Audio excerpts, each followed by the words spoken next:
My name is Emily, and I'm just your average 29-year-old woman living alone in a small, cozy apartment. Today, I'm sitting at my dining table, staring at the phone. It's been ringing on and off for the past hour, but I can't bring myself to answer it. It's Mark, my fiance, wanting to talk about meeting my parents. The thought alone makes my stomach turn. Mark's voice comes through the voicemail again. "Hey, Em, just checking in. We really should plan on meeting your folks soon. Call me back, okay?" I let out a sigh and look around my apartment. It's nothing fancy, but it's mine. The walls are lined with bookshelves, and a small balcony overlooks the city. It's my little haven, far away from the memories of my childhood. Growing up wasn't easy. My dad left us when I was 5. I still remember the day he walked out, suitcase in hand, not even a backward glance. Mom changed after that. She became distant, cold, and often angry. And somehow, I always seemed to be the target of her frustration. 2 years after Dad left, Mom remarried. My stepdad, Rick, was actually a decent guy. He tried to make things better, but Mom's attention was all on my little half-sister, Lily. Lily was everything I wasn't, or at least that's how Mom made it seem. She was showered with love and affection, while I was just there. I was snapped out of my thoughts by another call. It was Mark again. I finally picked up. "Hey, Mark," I said, trying to sound cheerful. "Emily, I've been trying to reach you. So, when can we plan to meet your parents?" Mark's voice was full of excitement, oblivious to my hesitation. I'm not sure, Mark. It's complicated," I replied, fiddling with a pen on the table. "What's complicated?" "It's just dinner, Em. I really want to meet the people who raised my incredible fiancé." I let out a forced laugh. "You wouldn't say that if you knew my mom. She's a lot to handle." Mark went silent for a moment. "Is everything okay, Em? You know you can tell me anything." I took a deep breath. "It's just that my mom and we don't really have the best relationship. She's always been hard on me. It's nothing like your family." Mark's voice softened. "I'm here for you, Emily. We'll figure this out together. Maybe it's time to face this, you know?" I knew he was right, but the thought of facing my mom, of exposing Mark to her sharp tongue and cold demeanor, terrified me. "Yeah, maybe," I said, not entirely convinced. "Let's talk about it later. I need some time to think." "Okay, Em. I love you. You know that, right?" "I know, Mark. I love you too." Sitting in my apartment, my mind wanders back to those early years after Dad left. They were tough, to say the least. Mom's whole world seemed to crumble, and her heartache turned into anger that was often directed at me. I remember one particularly hard day. I was 7, trying to do my homework at the kitchen table. Mom was pacing around, her face tight with worry and frustration. "Emily, can't you see I'm busy? Stop making that racket with your pencil," she snapped suddenly. I looked up, startled. "Sorry, Mom," I mumbled, trying to be quieter. It wasn't long after that when Mom met Rick. He was different, kind, and gentle. But Mom changed when she was with him. She seemed happier, but that happiness never really reached me. When Lily was born, it was like I became invisible. One evening, I overheard Mom talking to Rick in the living room. I wasn't meant to hear, but I did. "She's just so difficult, Rick. Nothing like Lily. I don't know what to do with her." Mom's voice was full of frustration. I felt my heart sink. Even then, I knew she was talking about me. Rick tried to reason with her. "She's just a kid, Helen. She needs your love, not your disappointment." But Mom wouldn't listen. "She reminds me too much of him," she said bitterly. That night, I cried myself to sleep. It was clear I wasn't the daughter she wanted. As I got older, the gap between us only widened. When I was around 10, I remember trying to show Mom a drawing I'd done in school. "Look, Mom, I got an A on this," I said, holding up my artwork. She barely glanced at it. "That's nice, dear. Go show Rick. I'm busy." But Rick was different. He took one look at my drawing and smiled. "This is fantastic, Emily. You're really talented." I remember how warm his praise felt, but it couldn't fill the void left by Mom's indifference. Those years were a blur of feeling like I didn't belong, like I was an outsider in my own home. Mom was always quick to point out my flaws, especially as I hit my teenage years. It was a constant stream of, "Don't slouch," "That outfit is unflattering," or "Why can't you be more like Lily?" My teenage years were like navigating a minefield, always cautious, trying not to set off another round of criticism or disapproval from Mom. I was 15 when the weight of her words really started to bear down on me. One evening, I was getting ready for a school dance. I had picked out a dress I thought looked pretty good on me. I twirled in front of the mirror in my room, feeling a rare moment of confidence. "Mom, can you help me with my hair?" I called out, stepping into the living room. Mom looked up from her magazine, her eyes scanning me up and down. "You're wearing that? It's a bit snug, don't you think? You should really watch your weight." Her words hit me like a slap. I thought it looked okay," I stammered, my confidence shattering. Mom sighed, standing up. "Let me do your hair. Maybe it'll draw attention away from your figure." I sat there in silence, feeling small and ashamed, as she roughly pulled my hair into a style. School wasn't much of an escape either. One day, I was sitting with a few classmates at lunch, talking about our families. "So, Emily, what's your mom like?" one of the girls, Sarah, asked casually. I hesitated, not sure how to answer. She's strict, very particular about things." Sarah seemed to sense the tension in my voice. "Hey, it's okay. Moms can be tough. Mine's always on my case about grades." I forced a smile, appreciating her attempt to relate, but inside, I felt that my situation was different, more isolating. Back at home, things got even more strained when I started to show interest in boys. One time, I had a guy from school, Jake, come over to study. He was nice, funny, and I kind of liked him. We were in the living room, working on a project, when Mom walked in. She gave Jake a cold look before turning to me. "Emily, make sure you're actually studying and not distracting the boy with your silly crushes," she said, loud enough for Jake to hear. I was mortified. Jake looked uncomfortable, and the air was filled with awkwardness. After he left, I confronted Mom. "Why did you have to say that in front of Jake? It was so embarrassing." Mom shrugged, unfazed. "I'm just stating the obvious, Emily. Besides, boys like him aren't interested in girls with your build." Her words stung deeply, and from that point on, I was even more cautious about bringing friends, especially boys, home. During those years, I often sought refuge in Rick, my stepdad. He was always kinder, more understanding. One evening, when Mom was out, I opened up to him. "Rick, do you think I'm unattractive?" I asked hesitantly. Rick looked surprised. "Emily, you're beautiful. Don't ever let anyone make you feel otherwise, not even your mom."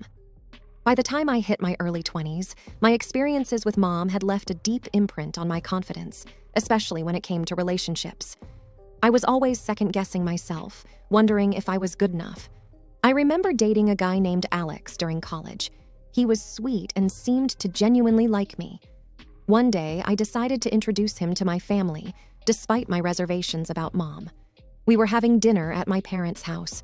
Rick was his usual welcoming self, but Mom was another story. She had this way of giving backhanded compliments that could cut you down to seize.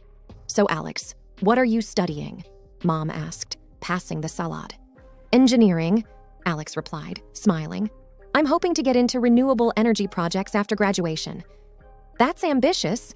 Hopefully you're not biting off more than you can chew, like some people."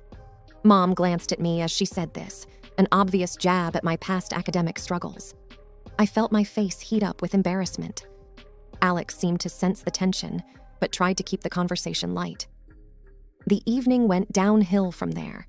Every time I said something, Mom found a way to twist it into a criticism. When Alex and I were leaving, I apologized profusely. "I'm so sorry about that, Alex. My mom can be difficult." Alex squeezed my hand. "Hey, it's not your fault, but it does make things a bit complicated, doesn't it?" I knew what he meant. The relationship eventually fizzled out. It wasn't just about that night, but it was a pattern. My insecurity, fueled by Mom's constant belittling, made it hard to maintain a healthy relationship. Fast forward a few years, and I met Mark. He was different, kind, patient, and he had a way of making me feel valued. but the scars from my past were always lurking beneath the surface. One evening, we were at my apartment, talking about our future. "Emily, I love you, and I want us to have a future together," Mark said, holding my hands. "I love you too, Mark, but I'm scared. My past, my mom, it's all so messy. I don't want to drag you into my issues." Mark looked into my eyes. "Your past doesn't define us. Yes, it's part of you, but it doesn't have to dictate our future. We'll face it together." The day of the dinner with my parents had me tangled in nerves. Mark, always optimistic, tried to ease my anxiety as we drove to my parents' house. "It's just dinner, Emily. It'll be okay," he reassured me, but my stomach churned with unease. We were greeted at the door by Rick, his warm smile a small comfort. "Emily, Mark, welcome. Come on in," he said cheerfully. Mom was in the kitchen, and as I saw her, I felt a familiar tension grip me. She managed a polite smile for Mark, but her eyes were distant. "Dinner's nearly ready. Why don't you both sit down?" she said, gesturing towards the dining table. The atmosphere was strained as we all sat down. Rick tried to lighten the mood, engaging Mark in conversation. "So, Mark, what do you do for a living?"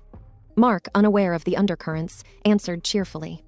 "I actually own a company. We specialize in environmental consulting." I saw a flicker of something in Mom's eyes at his response. Was it interest? Or maybe even greed? It was hard to tell. "That sounds impressive," Mom said, her tone suddenly more amicable. "A company owner, no less. You must be doing quite well for yourself." Her words had an edge, and I felt a familiar pang of discomfort. The rest of the dinner progressed tensely, with Mom alternating between subtly belittling me and praising my younger sister Lily, who wasn't even present. Every now and then, she would direct the conversation back to Mark, asking about his business and future plans. Each time, I saw that same glint in her eyes, like she was assessing his worth, not just as a person, but for what he could offer. As we left that evening, I felt a mix of relief and frustration. The ride home was quiet until Mark broke the silence. "Your mom seems interested in my business. A bit too interested, maybe?" I sighed, feeling drained. "Yeah, she has a way of evaluating people." "I'm sorry, Mark. This is just how it's always been." Mark squeezed my hand, his support unwavering. "We're in this together, Emily. Remember that." The next morning, after the dinner, I was still reeling from Mom's comments when Mark's phone rang. It was an unknown number. I watched as his expression changed from curiosity to shock. "Hang on. What did you just say?" Mark asked, his voice rising in disbelief. I could hear a faint, muffled voice on the other end, but couldn't make out the words. Mark hung up, his face a mix of confusion and anger. "That was your mom," he said, looking at me. She just proposed something outrageous." I felt a cold shiver down my spine. "What are you talking about, Mark?" He took a deep breath. "She suggested that I should leave you and consider marrying Lily instead." I felt like I had been punched in the stomach. "She said what?" Mark nodded, his face grim. "She said that you weren't right for me and that Lily would be a better fit. She was serious, Emily." I was speechless. The idea that my own mother would go to such lengths was beyond belief. "We need to do something about this," Mark said, his jaw set. "This isn't just about us anymore. It's about exposing her for who she really is." I nodded, a mix of anger and determination building inside me. "We could record her saying it, catch her in the act." Mark agreed. "Let's do it. Let's show everyone her true colors." The plan was set. Mark would call my mom back, expressing interest in her proposal, and we would record the conversation. That evening, we sat in my living room, the phone on speaker. Mark dialed my mom's number, and I hit record on my phone. "Hello, Helen. It's Mark," he said, his voice calm but firm. "Mark, darling, I'm so glad you called back. Have you thought about what I suggested?" Mom's voice was sickly sweet. Mark played along. "Yes, I have. It's an interesting idea. But I need to know, why do you think Emily isn't right for me?" There was a pause, then Mom replied, "Oh, Mark, you're such a catch. You deserve someone better, someone like Lily. Emily has always been a bit of a disappointment." My heart ached hearing those words, but I stayed silent, letting the recording continue. "We should meet and discuss this further. Maybe over coffee?" Mark suggested. "That sounds wonderful. Let's do it. I'll arrange a time and place," Mom replied, her voice dripping with eagerness. After hanging up, I felt a whirlwind of emotions: hurt, anger, betrayal. But there was also a sense of purpose. We had a plan, and it was time to expose Mom's true nature. The next few days were a blur of planning and apprehension. Mark and I were going to catch my mom in her own game. He arranged to meet her at a cafe downtown, and I decided to be there, disguised, so I could see everything for myself. On the day of their meeting, I wore a wig and oversized sunglasses, looking like someone completely different. I sat at a table with a clear view of them, my heart pounding in my chest. Mark arrived first, taking a seat at a table near the window. A few minutes later, Mom showed up, looking around before spotting Mark and walking over with a confident smile. "Mark, so good to see you," she said, sitting down. "Thanks for meeting me, Helen," Mark replied. "So, about your proposal..." Mom leaned in, her voice low. "I think it's for the best, Mark. Emily is not suitable for you. Lily, on the other hand, is perfect. She's everything Emily isn't." I felt a lump in my throat, listening to her words. Mark glanced in my direction, giving a subtle nod to indicate the recorder was on. "But why are you so against Emily?" Mark asked, playing his part perfectly. Mom sighed. "Between us, I never wanted Emily. Her father left, and she just reminds me of all the bad times. Lily is my real daughter, the one I actually care about." My hands were shaking under the table. Hearing Mom's words, so cold and heartless, was like a knife twisting in my gut. Mark changed the topic, discussing random things to keep the conversation going while the recorder captured every word. After about 30 minutes, they wrapped up, with Mom looking pleased with herself. As soon as Mom left, I removed my disguise and joined Mark. "I can't believe she said those things," I said, tears welling up in my eyes. Mark took my hands. "I'm so sorry, Emily, but now we have proof. What do you want to do with it?" I took a deep breath, feeling a mix of sadness and determination. "We expose her, Mark, at the next family gathering. Everyone needs to know the truth." Mark nodded, his expression resolute. "We'll do it together. It's time everyone saw the real Helen." We left the cafe with a plan in mind, a plan to finally reveal my mom's true colors to everyone, especially to Rick, who had been in the dark for far too long. The tension was thick in the air as we all gathered at my parents' house for what was supposed to be a routine family dinner. Little did everyone know, Mark and I had a revelation planned that would change everything.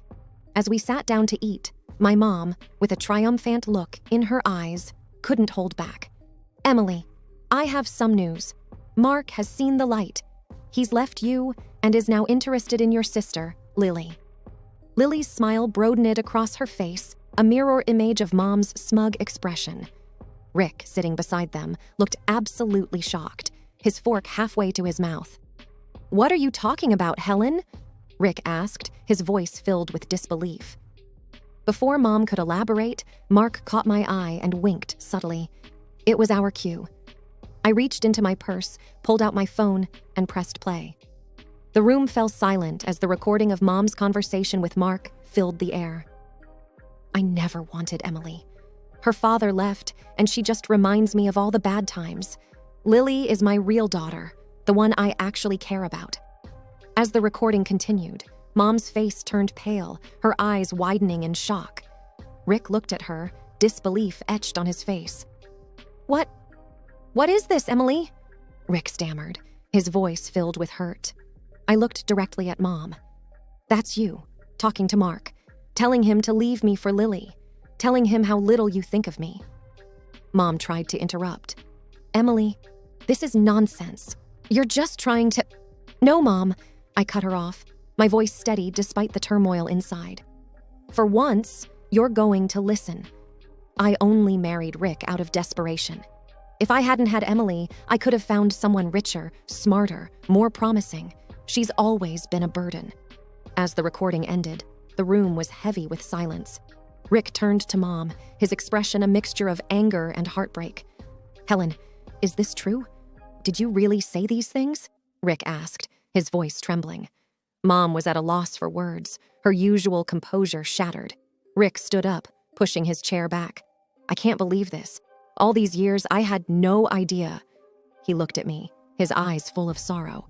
I'm so sorry, Emily. I had no idea.